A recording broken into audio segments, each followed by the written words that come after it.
这一集呢是为什么我们要学人类学的美国篇，所以呢采访的也是美国人，他叫 Mackenzie， 他是我去年在剑桥读人类学的同学。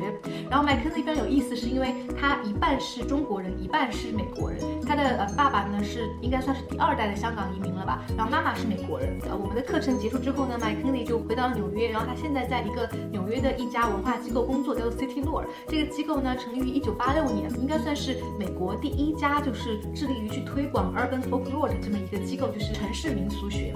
然后他现在也是跟我一样隔离在家。在采访当中我们会聊到怎么用人类学的角度去看疫情下的美国，所以说是一次很有意思的讨论，然后希望你们能够喜欢。 I think for me, one of the things that what's going on with COVID-19 is virus doesn't discriminate against anyone. Like, it's a fair game. That's something I think reminds me of anthropology, in the sense that, like, at the end of the day, like, we're all humans, we're all the same. There isn't like an inferiority or superiority or something in terms of this virus. Its benefit could be derived from this crisis, this pandemic. I would say I hope so, and yet I'm seeing a lot of the inequality come to light, especially in the US, where not everybody has healthcare. The virus doesn't discriminate, but the institutional and structural systems in place does. So people like in the US, like Black people have gotten the disease at completely disproportionate rates because of different access to healthcare. A lot of undocumented people, or just people who don't have English as a first language, have a lot of barriers towards getting tested, towards people, not everyone has insurance, not everyone can afford to go get tested. If they do get sick, it's gonna put them in debt for the rest of their life.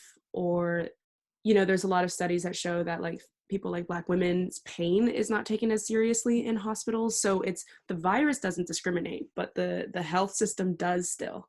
So what do we do with that? And that's why we need anthropology, is to and policy research, is to know that when the virus doesn't discriminate, what else does? That's a great quote. Jesus Christ. So, like, looking at positively, like, rather than thinking let the virus kind of perpetuates the gap of discrimination, by thinking of how we can change the status quo, how we can make more people have access to healthcare or respect. Yeah. You're coughing, Mackenzie! You're coughing! Allergies. 过敏，有花粉. It's like crazy. Jesus Christ, you know how to say 过敏 and 花粉. Oh my I speak God. Chinese. Oh my God.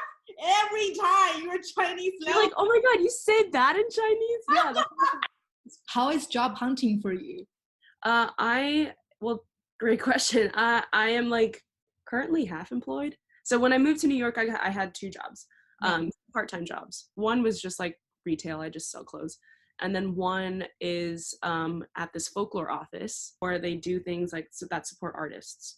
So part of my job is I work with this organization that raises money to support traditional artists, dancers, poets, musicians, craftspeople, like people who make food, like different kinds of traditional arts in New York State.